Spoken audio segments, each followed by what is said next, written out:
Niniwala tayo doon sa kasabihan na habang may buhay, may Pag-asa.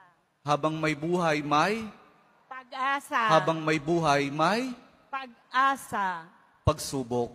Dahil tayo katiwala ng Diyos, binibigyan din niya tayo ng iba't ibang klase ng pagsubok. Kaya po doon sa pagsubok na yon, saka pa lang natin mauunawaan na talagang ang ating buhay ay mayroong, habang may buhay mayroong, habang may buhay may pagbangon. Huwag niyong hayaan na kapag meron kayong pinagdaraan ng pagsubok, ay hindi kayo babangon. Kailangan meron tayong pagsumikap na pagtsatsagaan natin yung ating mga pagsubok na pinagdaraanan. At kapag mayroong pagsubok at mayroong pagbangon, saka pa lang natin mauunawaan na talagang ang ating buhay, na habang may buhay, may pag-ibig. Ang pag-ibig na nagmumula kay Jesus lamang sa ating mahal na poong Jesus Nazareno.